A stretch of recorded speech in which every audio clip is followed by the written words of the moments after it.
In 1989, the Supreme Court ruled that the burning of the American flag in political protest is an act protected under the First Amendment as a form of free speech. Every day, Donald Trump is actively declaring war on the Constitution and our civil rights. Without free speech and the right to protest, this flag is no longer a symbol of freedom that the people fought and died for. Wait, did you catch that? A woman literally setting the flag on fire and dropping it into a trash can on the 4th of July. You won't believe the absolute chaos that unfolded in D.C. right after this. The pursuit of happiness. What a day and a night celebrating America's birthday. From the record-setting heat, then you had the record-setting fireworks, and in between, a rain and lightning storm. Truly, there was never a dull moment. Now, starting with the end of the night, the fireworks show. President Trump called it the best ever, but it was also the biggest ever, reportedly in the world. It used about 850,000 fireworks and lasted about 40 minutes. Now, during the day... Look at the sheer scale of this in the background. This isn't just your average neighborhood sparkler show. We are talking about hundreds of thousands of fireworks and a massive synchronized drone fleet lighting up the Washington, D.C. skyline. It was officially recorded as the largest fireworks display in the world to celebrate America's 250th birthday. But while the sky was literally exploding in record-breaking colors, something completely wild was happening on the ground level. Notice how the sky looks a little too dark and hazy on the edges? That wasn't just smoke from the pyrotechnics. Mother Nature decided to crash the biggest party of the century. And trust me, when you have hundreds of thousands of people packed into the National Mall and a freak superstorm rolls in out of nowhere, things get apocalyptic real quick. It is crazy how you can go from looking up in absolute awe to running for your life in a matter of minutes. On the National Mall, and the heat was intense. They opened the American State Fair late because of that. And in the evening, the weather turned. Rain poured, and concern over the lightning caused the organizers to evacuate the mall. Now, eventually, the gates did reopen, as you mentioned, and the president was able to give his celebratory address on the achievements of America, including the remarkable actions and words of our founding fathers, those principles of life, liberty, and the pursuit of happiness, as well as the creation of the Bill of Rights and the Constitution. Wait, pause right there. Do you see the sheer panic in the crowd? This went from a historic celebration to an absolute stampede in seconds. A severe rain and lightning storm ripped right through the National Mall, forcing Secret Service and local police to trigger an emergency mass evacuation. Look at the guy in the background trying to shield his kid while people are practically shoving each other to get past the barricades. The gates had to be completely locked down. It is terrifying how fast a crowd of this size can turn into a mob when thunder is cracking right above their heads. But what is even crazier is that despite the torrential downpour and the lightning strikes threatening the entire event, there was a specific group of people who refused to move.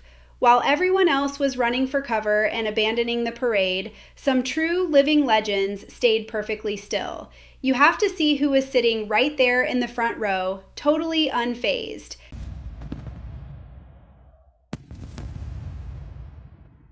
Beautiful.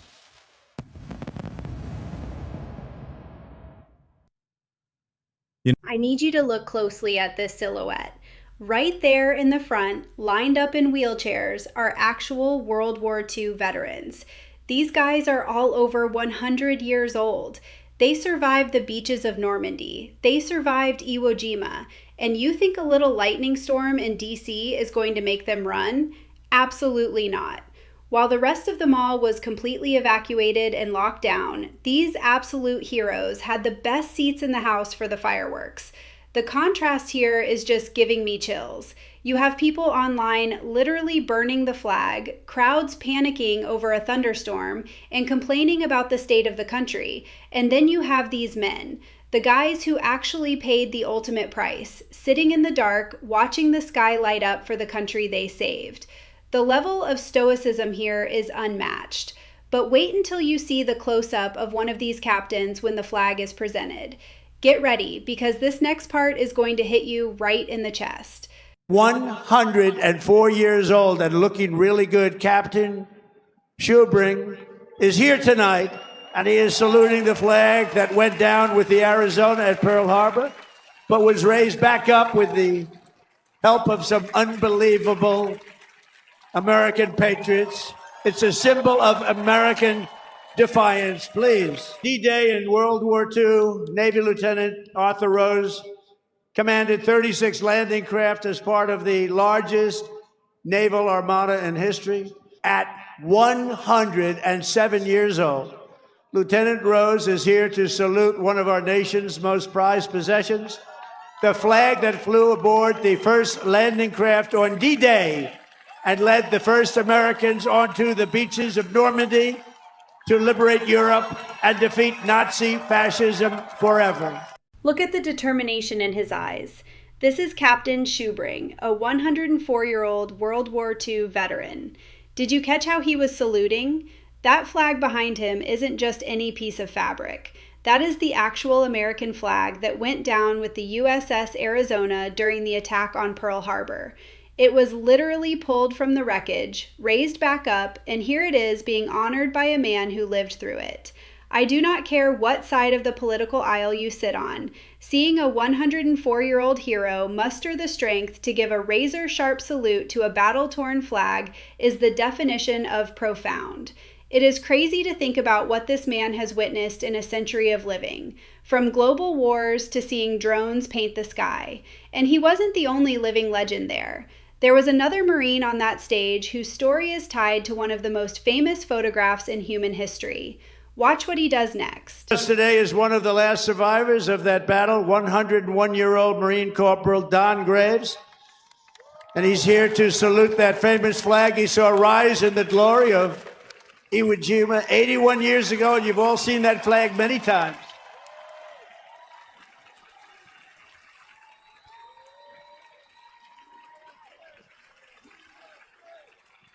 Did you catch his name on the uniform? That is 101-year-old Marine Corporal Don Graves. He is one of the very last living survivors of the Battle of Iwo Jima. If you know history, you know that is where the iconic photo of the Marines raising the flag was taken. He was right there over 80 years ago fighting on that exact volcanic ash when that flag went up. And now, more than 8 decades later, he is sitting on a stage in the nation's capital giving that exact same salute.